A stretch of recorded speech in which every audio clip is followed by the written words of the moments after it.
You're killing us all with your pride, Lucy." The words cut through the howling wind as Thomas Garrett stood knee-deep in snow, his frostbitten fingers clutching his youngest daughter who'd gone blue around the lips. Behind him, 3 other families huddled against Lucy Webster's outer wall, their own cabins having failed them completely during the blizzard's 3rd night. Inside, Lucy's thermometer read 14 degrees above zero, while theirs had plummeted to 16 below. The temperature gap was exactly 30 degrees, and Thomas had just realized that his mockery 6 months earlier might have cost his child her life. But 6 months before that frozen confrontation, when Lucy Webster first arrived in Wyoming territory with her wagon full of cedar pickets and an engineering journal from her late father, nobody imagined she'd prove them all wrong about everything they thought they knew about surviving winter. Wyoming territory. Spring 1887. Lucy Webster stepped off the supply wagon in Sweetwater County with 2 steamer trunks, a surveying transit, and ideas about thermal dynamics that would make every man in the settlement question whether book learning had finally driven a woman completely mad. She was 32, widowed, and educated at a women's technical institute in Massachusetts, where her father had taught mechanical engineering before his death. The other homesteaders saw a woman alone trying to claim 160 acres, which was unusual enough. What they couldn't see yet was that Lucy had spent her childhood summers in her father's ice harvesting business, watching him solve the same problem she now faced: how to keep temperature stable when nature wanted chaos. Thomas Garrett, the settlement's self-appointed building advisor, rode out to her claim on the 3rd day. He found Lucy already marking foundations with surveyor's stakes, her measurements precise to the 1/4 inch. "Mrs. Webster," he called out, friendly enough at first, "you'll want those cabin walls up before snow. I can send my boys to help with the logs." Lucy looked up from her transit. "I appreciate that, Mr. Garrett. But I'll need the logs up first, then I'll be building a second structure around them." Thomas laughed. Not unkindly, but with the confidence of a man who'd survived 12 Wyoming winters. "Second structure? You mean a barn?" "No, sir, a second wall, 12 inches out from the cabin logs, packed with sawdust and native grasses. My father's ice houses used the same principle. Dead air stops heat transfer better than any single barrier." The laughter died on Thomas's face, replaced by concern. "Ma'am, that's a waste of good lumber and time you don't have. One solid log wall with proper chinking is what every family here uses. It's proven." But Lucy had already turned back to her measurements, adjusting her transit's crosshairs. "Proven to freeze water solid indoors during blizzards, according to the territorial doctor's reports I read in Cheyenne. I'll build it my way, Mr. Garrett. Thank you for stopping by." Word spread fast through the settlement. The widow was building a fence around a house. She was using engineering principles where common sense should rule. Worse, she was a woman acting like she understood construction better than men who'd been breaking this land for over a decade. The women whispered that grief had unbalanced her mind. The men shook their heads and went back to their own preparations, certain that winter would teach Lucy Webster the hard lessons she refused to learn from her betters. But Lucy kept working. By June, she had her log walls up, a tight 16 by 20 structure with 10-foot walls that she chinked herself using a lime and clay mixture her father had perfected. Then, while her neighbors moved on to summer planting, Lucy began setting cedar pickets in a perfect rectangle 14 inches outside her logs. She worked alone, using a plumb line and level to keep every post true.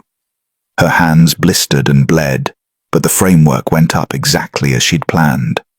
Sarah Brennan, who ran the settlement small school, stopped by in early July. Unlike the men, Sarah was curious rather than dismissive. "What you're building, Lucy?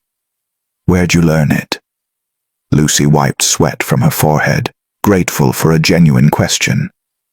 "My father ran ice houses along the Connecticut River. We kept winter ice frozen through August heat by packing sawdust between double walls. Same physics work in reverse. If you can keep cold in during summer, you can keep cold out during winter. And the men here think you're foolish. The men here haven't studied thermodynamics. Lucy's voice carried no anger, just statement of fact. Moving air steals heat through convection. But if you trap air between fibrous materials, it can't circulate, can't steal what it can't move. Sarah watched Lucy work for another hour, noting the careful spacing of horizontal supports, the ventilation gaps at top and bottom, the meticulous attention to every measurement. This wasn't madness. This was science applied with precision that most men in the settlement couldn't match. If you're watching this and thinking about those moments when everyone doubts you, when they laugh at your preparations or call your caution excessive, drop a comment and tell us where you're watching from. Because sometimes the difference between wisdom and foolishness is just a matter of whose knowledge gets respected, and sometimes that difference measures out in degrees that separate survival from surrender. By August, Lucy's outer wall stood complete. She'd used rough-sawn planks from the Laramie mill, running them vertical from ground to eave, and battening every seam with narrow strips. The structure looked peculiar, a wooden shell standing guard around a perfectly good log cabin, but the construction was undeniably solid. Lucy had built it to last, with tin flashing at the roofline and woven wire screening at the base to keep out vermin while allowing drainage. Thomas Garrett brought his 2 teenage sons to watch Lucy work on a Saturday morning. He told himself it was educational, showing the boys what happened when people rejected proven methods. But part of him, a small, quiet part he wouldn't acknowledge, was genuinely curious about whether this strange woman's engineering might actually function. "Mrs. Webster," he called out as she mixed a batch of lime whitewash for her outer planks. "That cavity between your walls, what's going to fill it?" Lucy didn't pause in her stirring. "Sawdust from the mill, mixed with prairie grasses I've been cutting and drying since July. The sawdust provides density, the grass provides structure. Together they'll trap air in thousands of tiny pockets that can't circulate. And when it rots, it won't. The ventilation slots I've left at top and bottom will keep moisture moving through. Same principle as a granary. Airflow prevents decay." She finally looked up at him, her expression patient but firm. "Mr. Garrett, I know this seems excessive to you, but I watched my father preserve ice through Connecticut summers that reached 95 degrees. The physics are sound." Thomas's older son, Michael, spoke up. "My schoolteacher says you studied at a technical institute. Is that true, ma'am?" "Mount Holyoke Female Seminary, yes. My father lectured there on mechanical engineering. I sat in on his classes when the administration wasn't watching too closely." The younger boy giggled, then caught his father's stern look and went silent. But Lucy smiled. "It's all right. I know it sounds peculiar. Women aren't supposed to understand mathematics or physics, but temperature doesn't care about propriety, and neither does survival." Through September, while the settlement finished harvest and began laying in winter supplies, Lucy filled her wall cavity.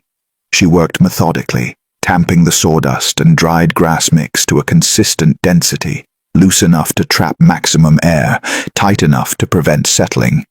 She'd calculated that she needed approximately 180 cubic feet of fill material, and she measured every bushel basket that went into the gap. The settlement women watched her work with a mixture of fascination and discomfort.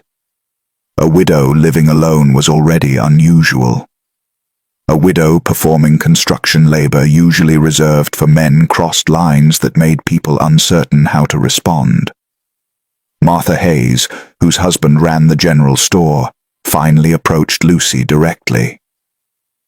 "Mrs. Webster, people are talking, not unkindly but with concern. Winter's coming, and you've spent all season on this project, instead of securing proper firewood stores or preserving adequate food supplies." Lucy paused in her work, genuinely surprised. "Mrs. Hayes, I have 4 cords of wood stacked and covered, plus 3 months of preserved provisions. The double wall will reduce my heating requirements by at least 30% according to my calculations, which means my 4 cords will function like 6 in a standard cabin. Calculations. Martha said the word like it tasted strange. Lucy, calculations don't keep a woman warm when January winds hit 40 below. No, ma'am, they don't. But properly applied physics does. The first snow came October 8th, earlier than usual. Just 3 inches, but enough to make the settlement nervous about what might follow. Lucy's cabin stood ready, double-walled, insulated, ventilated, and sealed against weather. Her neighbors' cabins stood as they always had, with single log walls and tight chinking that everyone swore would be sufficient. Sarah Brennan visited Lucy that evening carrying a thermometer she used for her weather records. "I'd like to document this if you're willing. Compare interior temperatures between your cabin and standard construction during the winter." Lucy agreed immediately. Scientific documentation is exactly what this needs. People dismiss what they can't see, but numbers don't lie. They established a protocol. Temperature readings at dawn before fires were restoked, at noon, and at dusk, after evening fires were banked. Sarah would take readings at her own single-wall cabin, at Thomas Garrett's place, and at Lucy's double-wall structure. The data would tell the story that argument couldn't. October remained mild, which worked against Lucy's credibility. Her neighbors pointed out that she was burning approximately the same amount of wood as everyone else, getting the same interior temperatures, but had wasted months building an extra wall that provided no apparent benefit. Thomas Garrett, emboldened by the gentle weather, made his opinion known at the Sunday community gathering.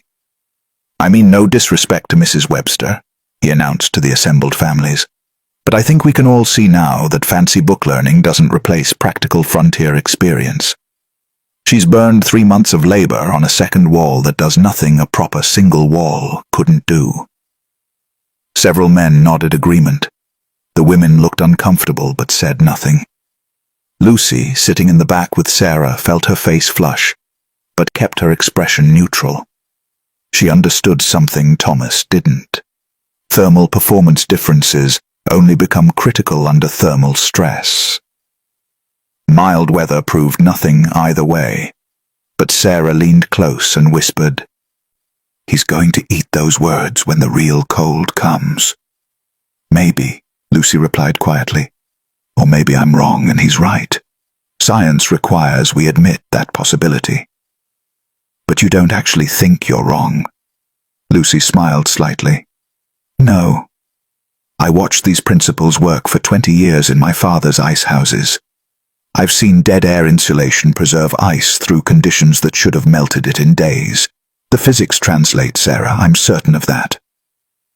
What neither woman could know was that in 6 weeks that certainty would be tested by weather so severe it would turn Thomas Garrett's mockery into desperate apology, and Lucy's excessive preparation into the only thing standing between 3 families and frozen death.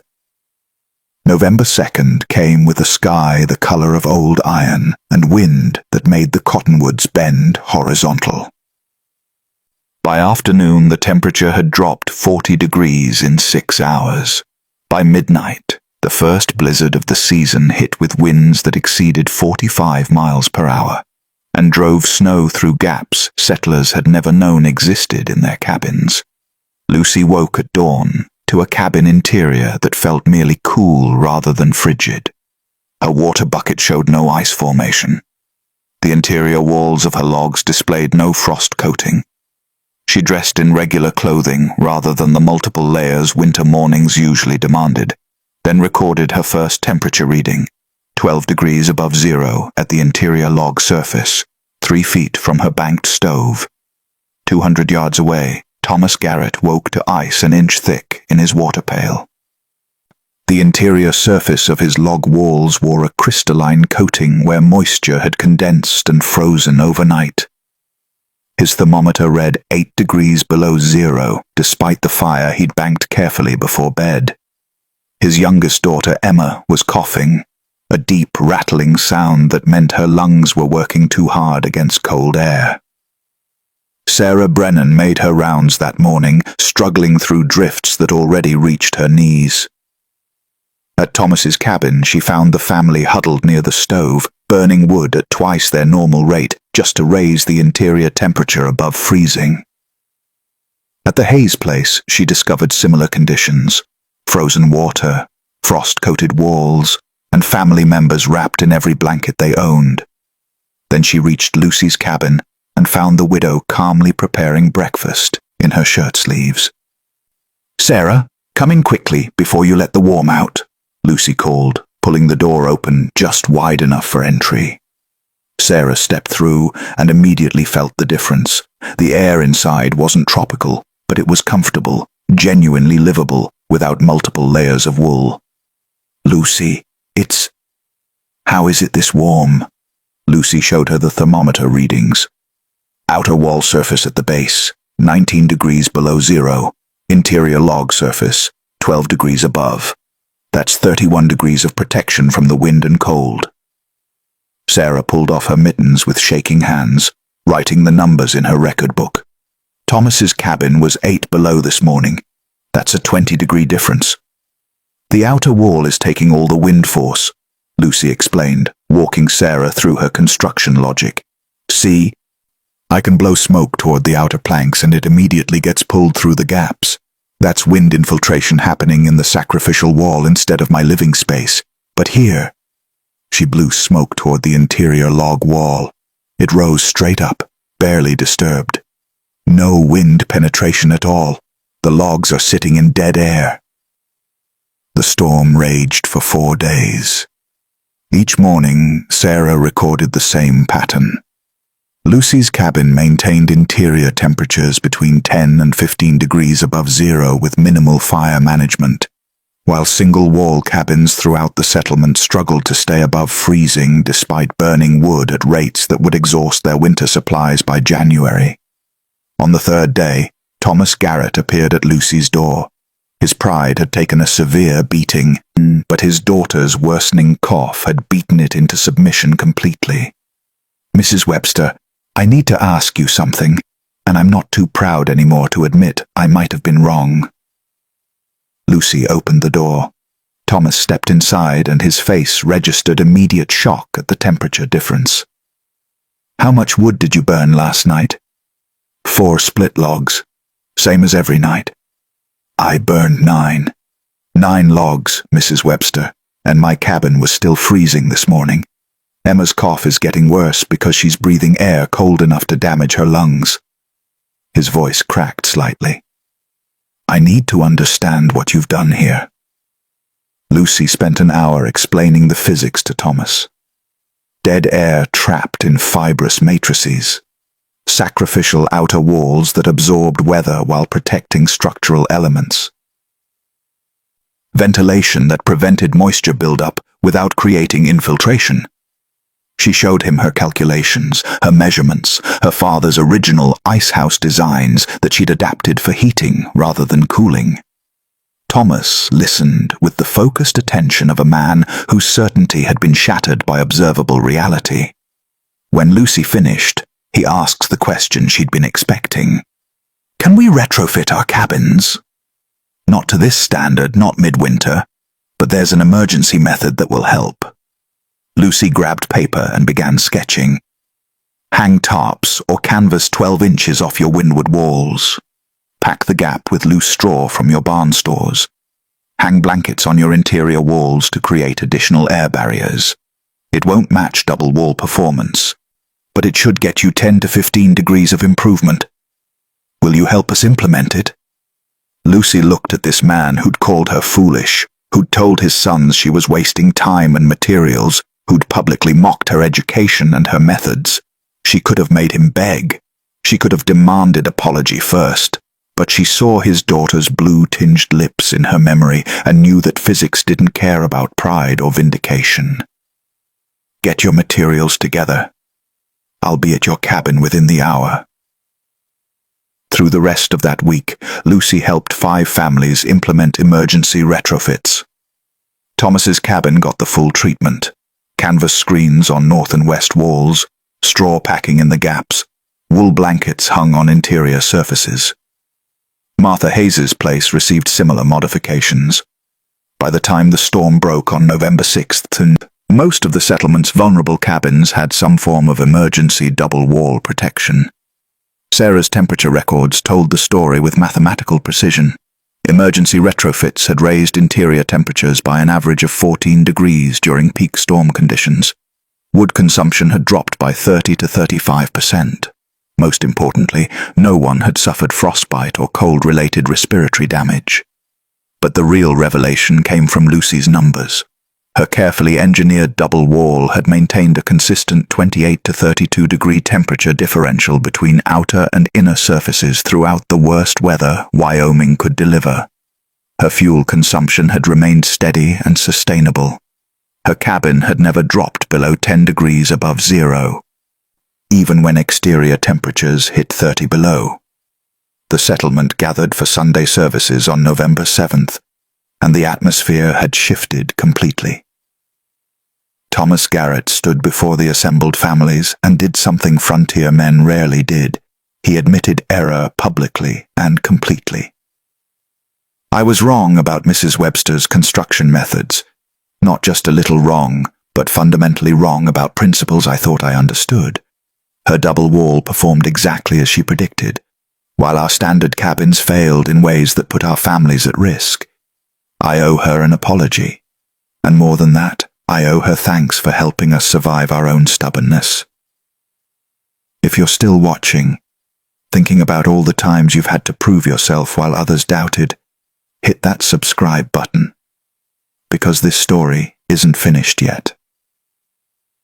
The winter Lucy Webster prepared for is just getting started, and the temperature differential that saved Thomas's family is about to become the difference between survival and tragedy for the entire settlement. The November storm had been a warning shot. December came with sustained cold that made November look gentle by comparison. Temperatures dropped to 45 below zero and stayed there for days at a time. Wind never stopped, howling across the Wyoming plains with nothing to slow it down for 1,000 miles in any direction. Lucy's cabin remained livable. She burned 5 to 6 logs per evening, the same amount she'd used in November, and maintained interior temperatures that allowed normal daily activities. Water stayed liquid, walls stayed dry. Air remained breathable without the lung-searing cold that plagued single-wall structures. But throughout the settlement, families were facing crisis. Wood supplies were being consumed at rates that meant running out completely by February. Children were developing respiratory problems from breathing air so cold it damaged developing lungs. The elderly were suffering in silence, their bodies unable to generate enough heat to compensate for the constant thermal drain. Thomas Garrett had implemented Lucy's emergency retrofit on his own cabin, and it had helped significantly. But he was burning through wood faster than sustainable, and Emma's cough had returned despite the improvements. On December 18th, he made the decision that would change everything. Mrs. Webster, I need to ask something difficult. My retrofit is helping, but it's not enough. Emma's struggling again, and our wood supply won't last through January at this consumption rate. He paused, pride warring with necessity. Would you consider taking in my family until spring? I'll pay you in labor. I'll cut your wood, maintain your property, whatever you need. Lucy looked at Thomas's weathered face and saw the fear beneath the request. This was a man admitting that his family's survival depended on accepting help from the woman he'd mocked. Bring your family tonight, Thomas. No payment required. We'll work out the logistics together. The Garrett family, Thomas, his wife Rebecca, and their 3 children, moved into Lucy's cabin that evening. The 16 by 20 space felt crowded with 7 people, but the double wall system proved capable of handling the increased thermal load. Lucy showed Thomas how to add extra insulation battens around the doorframe to compensate for increased traffic. and how to bank the fire more efficiently to maintain overnight warmth for the larger group. Within 3 days, word had spread through the settlement. If the Garretts were surviving comfortably in Lucy's cabin, while their own place sat empty and frozen, maybe others could do the same. Sarah Brennan arrived with her elderly mother on December 21st, asking the same question Thomas had asked. By Christmas Day, 11 people were crowded into Lucy's double-walled cabin. The space was cramped and privacy was non-existent, but everyone was warm. Children stopped coughing. The elderly stopped struggling to breathe. Families ate hot meals without their food freezing between stove and table. Lucy organized the space with engineering precision. Sleeping areas were designated by thermal zones, elderly and children closest to the stove, healthy adults in slightly cooler areas near the walls. She implemented strict protocols for door usage to minimize heat loss. She taught everyone how to bank fires for maximum overnight efficiency. Most remarkably, the combined wood consumption for all 11 people was barely 30% more than what those same families had been burning individually in their failed single-wall cabins. The physics were undeniable now. Dead air insulation wasn't just better, it was the difference between sustainable heating and thermal bankruptcy. But not everyone wanted to accept help from the woman they'd dismissed. Marcus Hayes, who ran the general store, refused to bring his family to Lucy's cabin despite his wife Martha's urging. "I've survived 12 Wyoming winters," he told Martha firmly. "I'm not going to admit defeat to a woman who's been here less than a year, education or not." Martha watched their wood supply dwindle and said nothing more. But she visited Lucy's cabin on December 28th and found her own sister sitting comfortably in shirt sleeves, playing cards with the Garrett children near a modestly burning stove. "Martha, you should see what it's like here," her sister called out. "We're actually warm, not just surviving, but genuinely comfortable." Martha returned home that night and gave her husband an ultimatum. "Your pride isn't worth our children freezing. We're moving to Lucy's cabin tomorrow, with or without you." Marcus came. So did 2 other families who'd been holding out. By New Year's Day, 17 people were living in Lucy's 16 by 20 cabin. The crowding was severe, but the alternative was worse. And Lucy's double-wall system, built with principles borrowed from icehouse engineering and validated by frontier necessity, kept them all alive through cold that should have killed them. Sarah Brennan continued her temperature documentation throughout this period, and the numbers told a story that would eventually reach the territorial capital.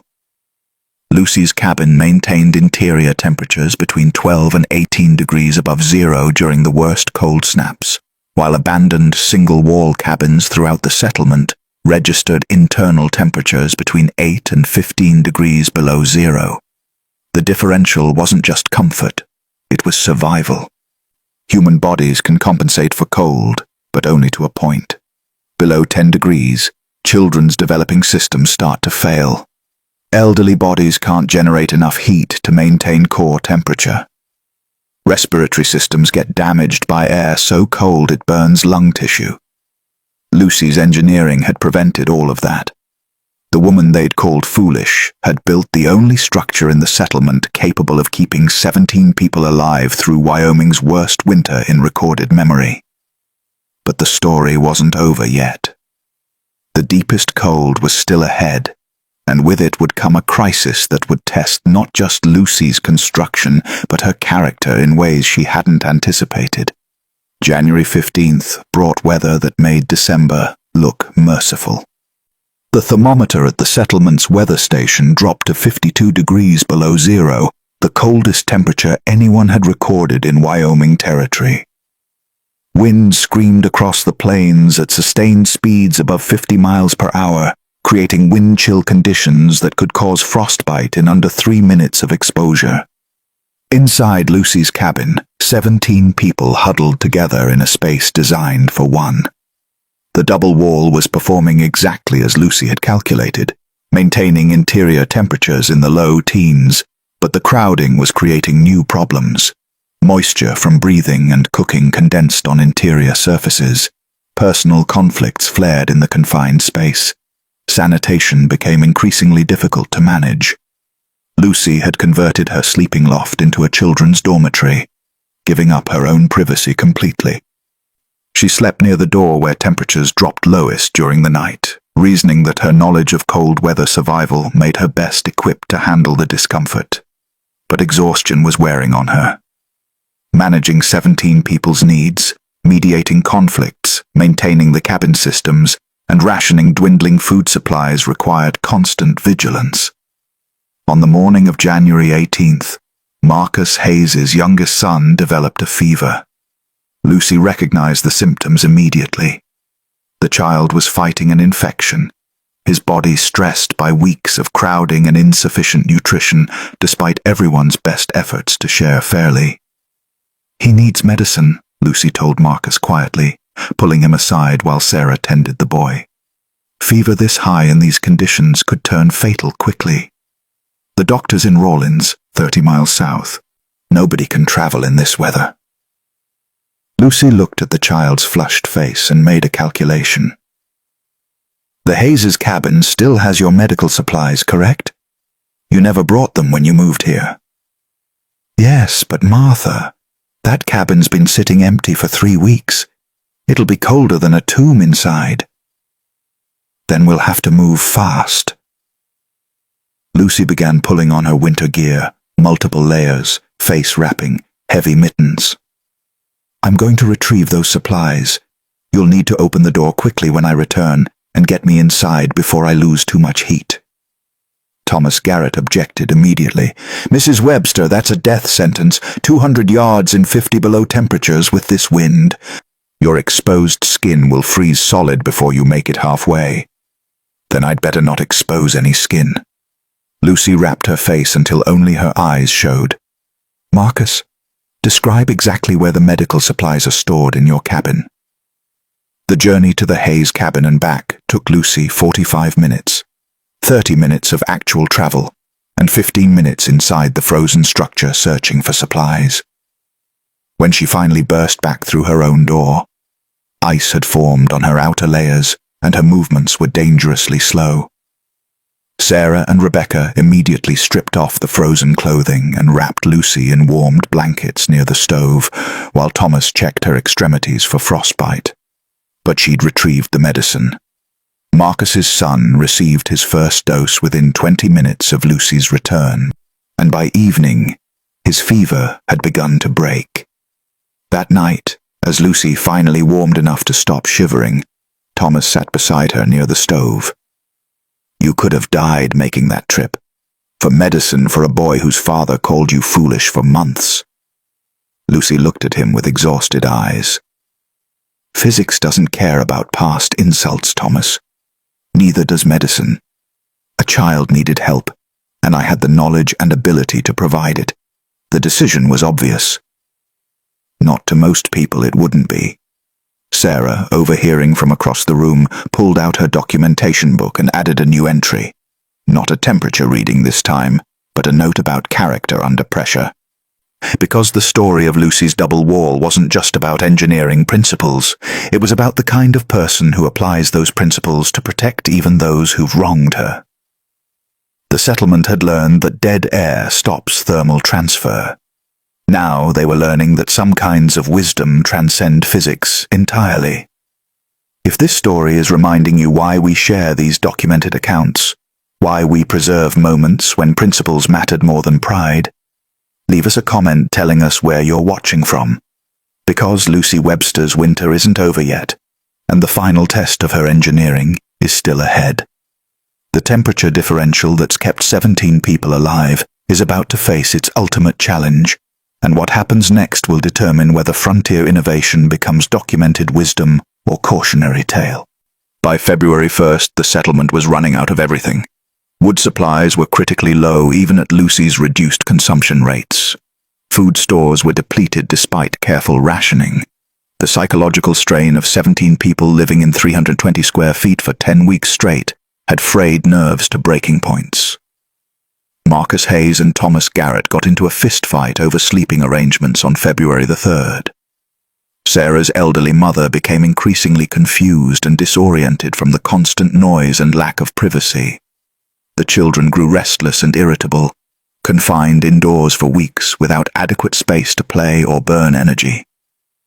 Lucy found herself mediating conflicts every day, implementing stricter protocols just to maintain basic functionality.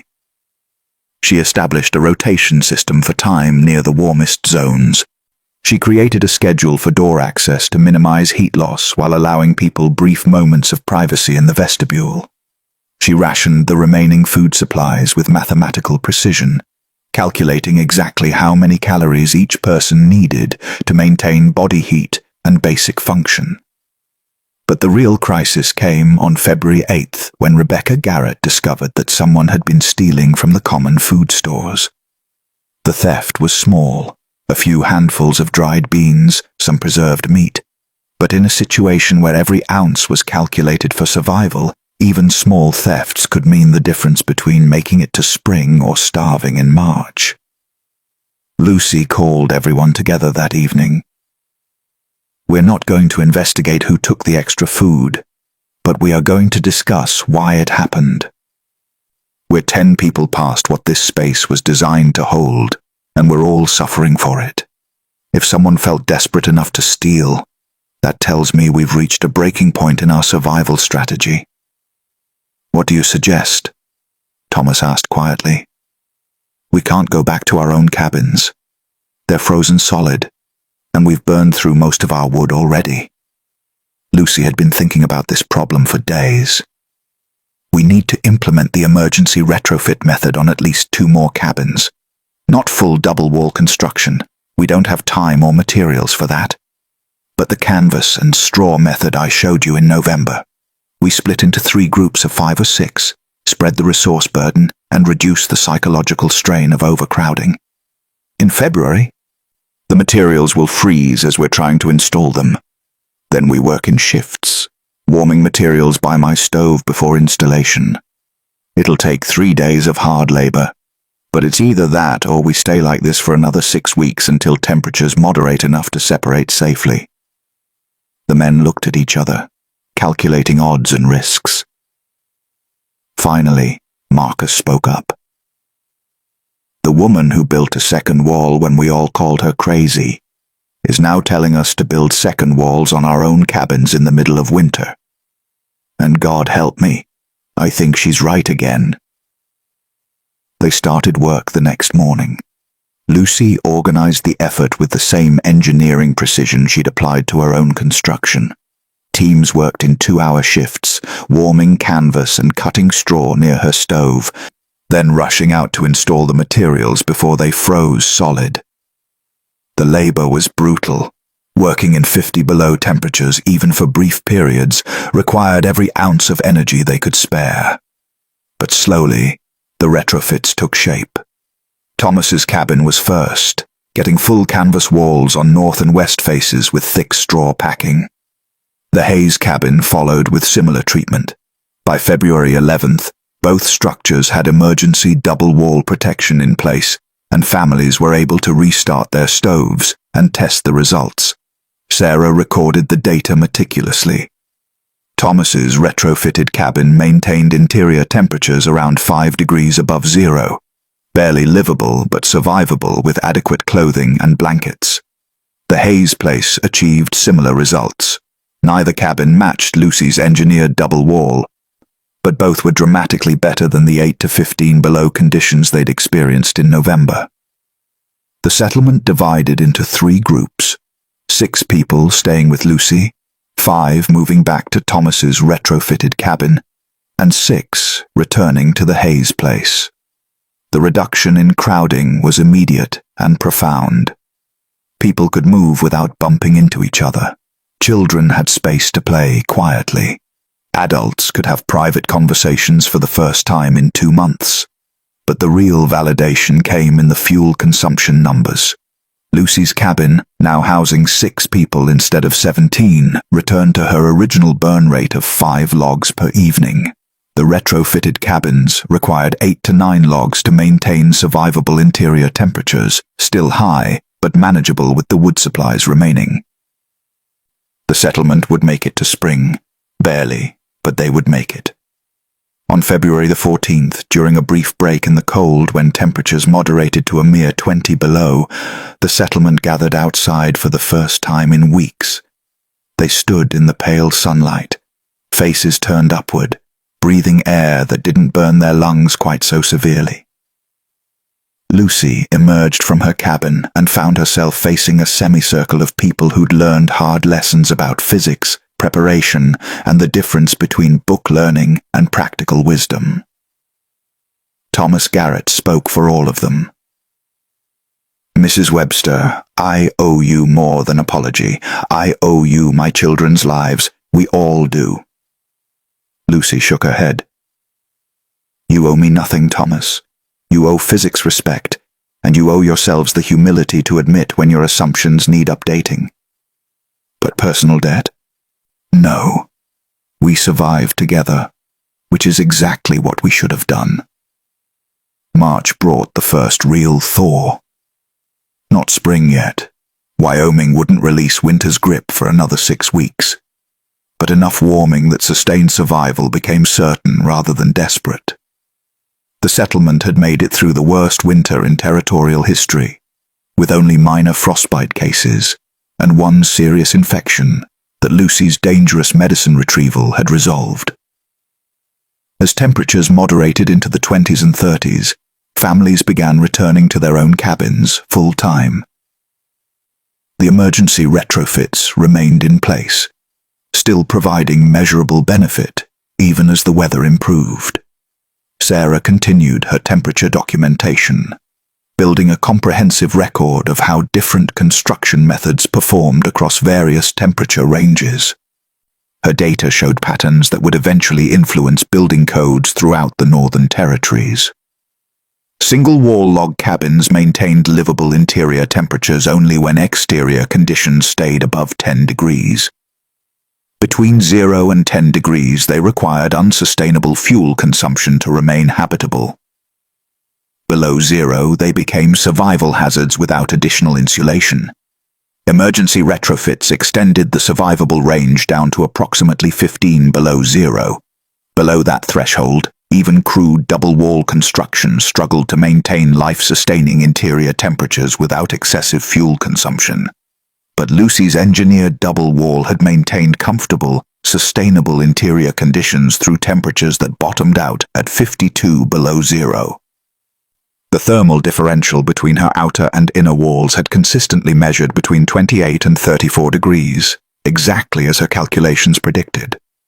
The territorial government's building inspector arrived in late March, sent from Cheyenne after Sarah's reports reached the capital through postal service.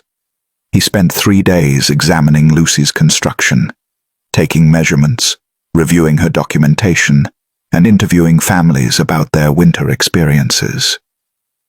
"Mrs. Webster," he said on his final evening in the settlement, "I've inspected buildings throughout the territory for 8 years.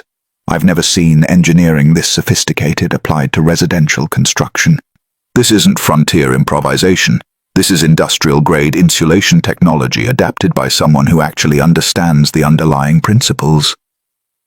Lucy showed him her father's icehouse journals, explaining how she'd translated cold preservation methods into heat preservation.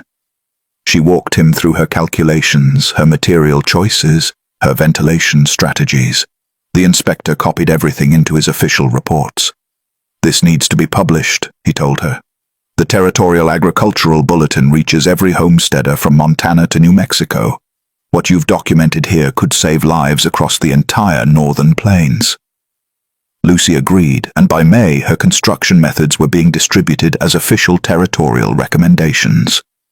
The article included Sarah's temperature data, detailed construction diagrams, and material specifications.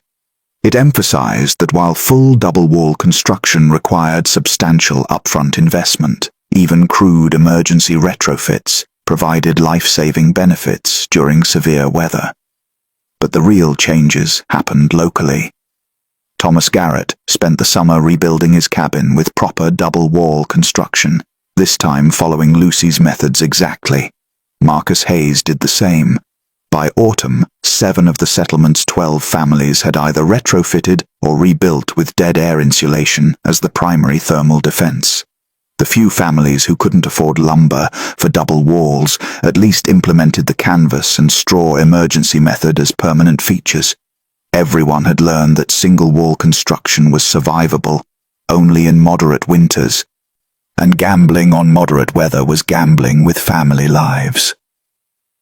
Sarah compiled her temperature records into a formal study that the Territorial Medical Office used to establish minimum interior temperature standards for winter housing. Her documentation showed clear correlations between prolonged exposure to below-freezing indoor temperatures and respiratory disease, particularly in children and elderly populations. The settlement's winter mortality rate for 1887 to 88 was 0. No deaths from cold exposure, no losses to pneumonia or other cold-related respiratory failure. This was remarkable for a frontier community where winter typically claimed several lives each year through some combination of exposure, disease, and heating accidents.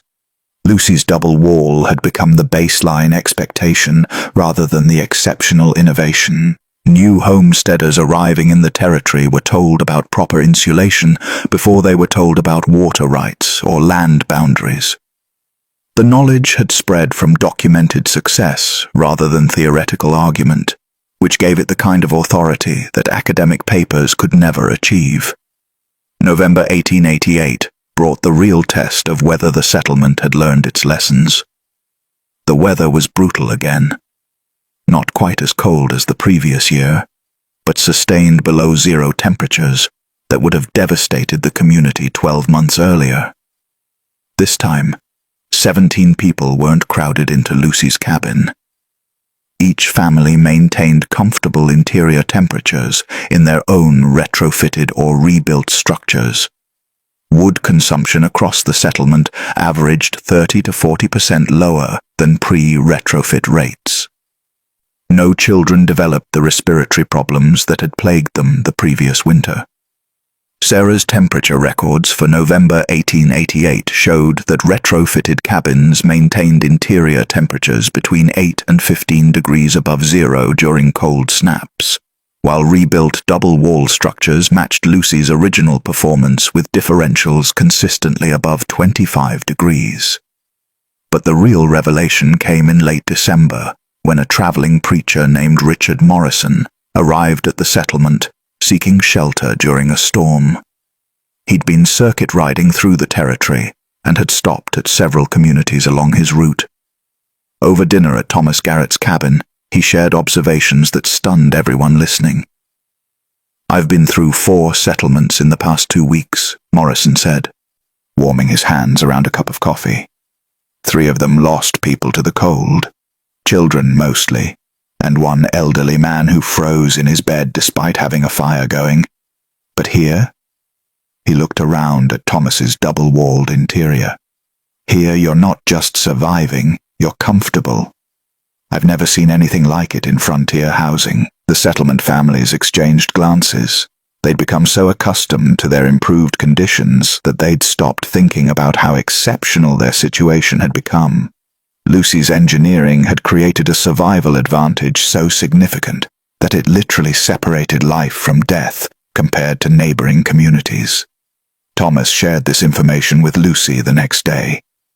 "Other settlements are still losing people to winter, while we're sitting warm. Your double wall isn't just better construction, it's the difference between communities that survive and communities that die." Lucy felt the weight of that responsibility settle on her shoulders. "Then we need to make sure the knowledge spreads further." The territorial bulletin reached some people, but clearly not everyone who needs it. She spent January writing a more detailed construction manual, this time aimed at families with minimal building experience. The manual included step-by-step instructions, material lists with substitution options for areas where lumber was scarce, and troubleshooting guidance for common problems. Sarah helped edit the manual into clear, practical language that didn't require technical education to understand. Marcus Hayes, using his general store connections, arranged for printing and distribution through the merchant networks that supplied frontier settlements throughout Wyoming and neighboring territories. By spring 1889, Lucy's construction manual was being sold at general stores from Montana to Colorado. The manual cost 25 cents, affordable for most homesteading families, and included everything needed to implement either full, double-wall construction or emergency retrofits using locally available materials. Letters began arriving at the settlement's postal depot, addressed to Lucy from families throughout the territories. A homesteader in Montana reported that her retrofit had kept her family comfortable through temperatures that killed livestock in unprotected barns. A widower in Colorado credited the emergency method with saving his elderly father's life during a late-season blizzard. The documentation kept growing. Each family that successfully implemented Lucy's methods became a data point, proving that the principles worked across various climates, altitudes, and building situations. The physics remained constant. Dead air trapped in fibrous matrices stops thermal transfer. But the applications varied based on local materials and conditions. By the summer of 1889, the territorial building inspector was recommending double-wall construction as standard practice for any residential building north of the 42nd parallel. The recommendation was based entirely on Lucy's engineering and Sarah's documentation, two women's work validating principles that male builders had dismissed as excessive just 2 years earlier. But Lucy remained focused on practical implementation rather than recognition. She spent her second Wyoming summer helping 3 newly arrived families design and build double-walled cabins from the ground up. She taught them her methods, shared her father's ice house journals, and emphasized the importance of precise measurement and proper ventilation. "The physics will work if you respect them," she told each new builder. "But you have to understand why each element matters. The cavity width, the fill density, the ventilation slots. They're not arbitrary choices. They're calculated responses to specific thermal problems." By 1890, Lucy Webster's double-wall construction had become standard practice in progressive frontier settlements, but resistance remained in established communities where traditional building methods were defended with the same fervor that had greeted Lucy's original cabin with mockery. A territorial carpenters' guild in Laramie published a formal critique of double-wall construction, arguing that it wasted materials, created unnecessary labor costs, and provided minimal benefit for substantial expense. The critique was written by men who'd built single-wall structures for decades and saw Lucy's engineering as an implicit criticism of their life's work. The guild's argument gained traction among builders who measured success by construction speed and material efficiency rather than thermal performance. They pointed out correctly that double-wall construction required approximately 40% more lumber and twice the labor hours compared to traditional methods. What they didn't calculate was the lifetime cost differential. Lucy's construction required higher upfront investment, but it reduced fuel consumption by 30 to 40% annually. Over a structure's typical 20-year lifespan, the fuel savings exceeded the initial material costs by factors of 3 or 4. Sarah compiled this economic analysis and published it in the Territorial Agricultural Bulletin, directly rebutting the Carpenters Guild's critique. Her article included testimony from families who'd tracked their fuel consumption before and after retrofitting, showing consistent savings that made the double-wall investment profitable within 5 to 6 years.